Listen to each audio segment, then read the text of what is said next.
Tu fais des efforts, tu t'entraînes et pourtant, rien ne change. Ce qui fait que fatalement, à un moment, tu te demandes à quoi bon?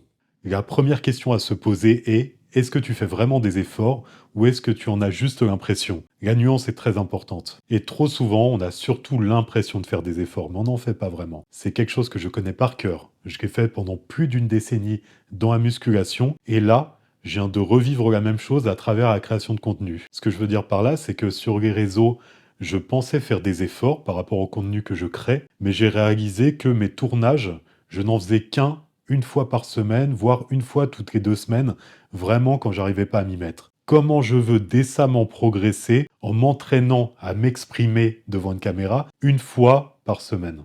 Ça n'a pas de sens. Un pratiquant de musculation viendrait me voir à l'heure actuelle en me disant je m'entraîne une fois par semaine, j'ai pas le physique que je veux, je ne comprends pas, je serais premier à lui dire que ça n'a pas de sens. Et là, c'est exactement ce que j'étais en train de vivre dans ce domaine. Donc, notre définition de ce qu'est un effort est très souvent biaisée. Dans la musculation, ce à quoi on assiste en salle d'une manière générale, et je suis passé par là, il y a très peu d'efforts. On est à la salle, on va à la salle, on ne s'entraîne pas vraiment. Les mouvements sont souvent approximatifs, on s'arrête bien loin de l'effort maximal que l'on peut fournir, et donc il y a une grosse différence entre être présent à la salle et s'engager à la salle.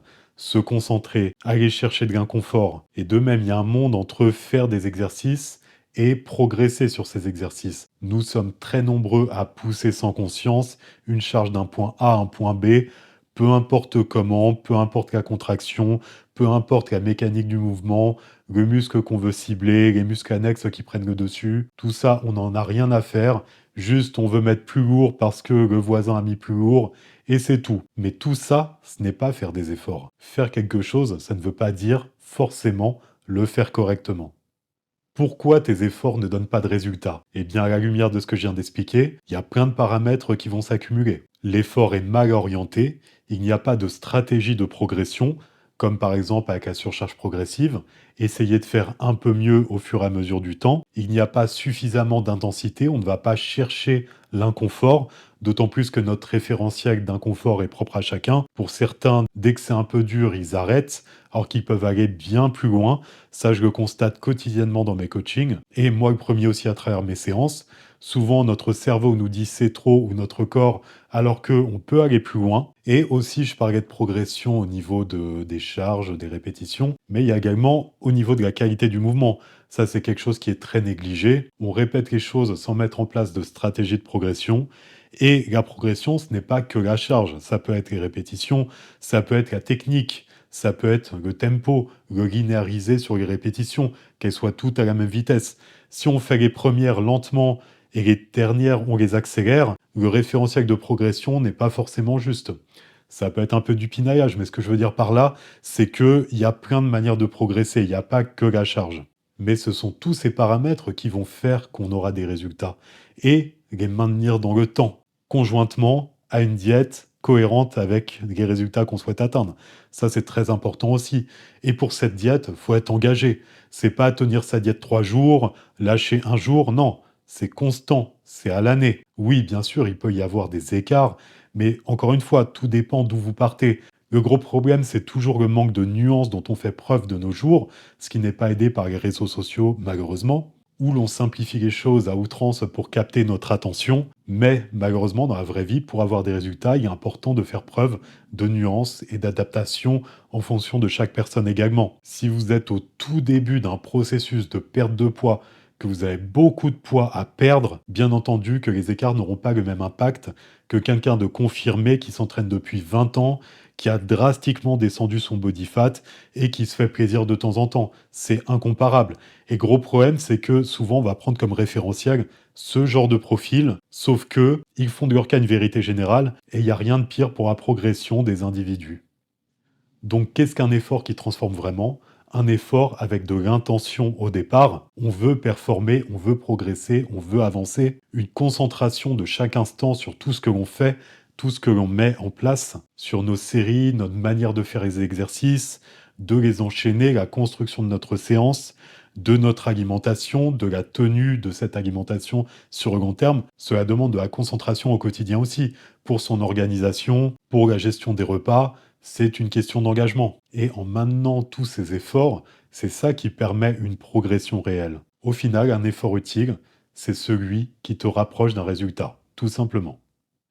Maintenant, pourquoi on a ce biais à parfois continuer comme ça pendant des mois, des années, une pratique qui ne nous apporte pas de résultats malgré le fait qu'on s'en plaigne? C'est quelque chose qu'on observe très souvent en salle. Je suis passé par là également, donc je connais le cas de l'intérieur, et ce sont des plaintes que j'entends aussi constamment à travers les pratiquants que je peux croiser dans les salles. Eh bien, la psychologie humaine est faite de biais, encore et toujours, de croyances, de conditionnements. Et donc, déjà, il y a cette fameuse zone de connaissance.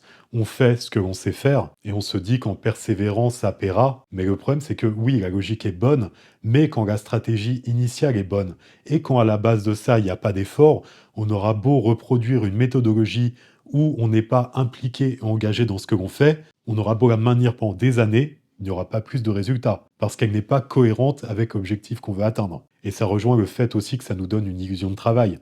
On a l'impression de s'engager. Ça fait des années qu'on fait cette pratique, qu'on fait cette routine.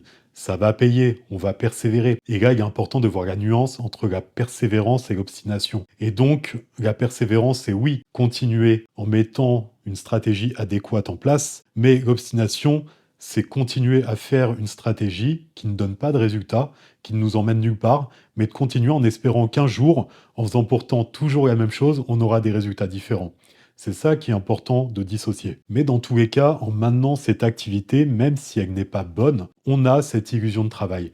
Et ça suffit pour notre cerveau.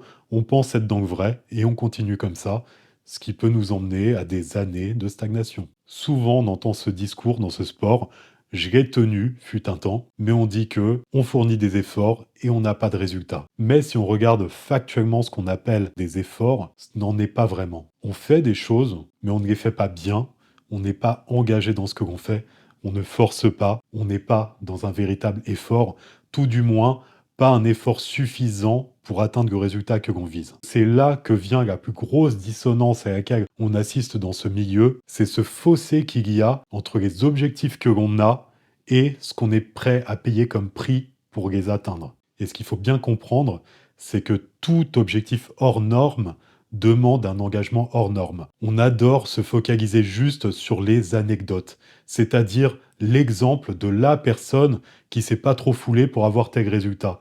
Mais c'est une anecdote. Pour les gens qui représentent la norme, ça va nécessiter beaucoup plus de travail, un engagement total. Et donc, prétendre à ce genre de physique sans fournir les efforts nécessaires, ça n'a pas le moindre sens. C'est se nourrir d'illusions et de rêves. Et donc, par extension, de frustration. La question de fond à se poser n'est donc pas est-ce que tu fais des efforts, c'est est-ce que tu fais les bonnes choses, est-ce que tes efforts servent à quelque chose. Et si ce n'est pas le cas, il est temps de revoir ta définition du terme effort.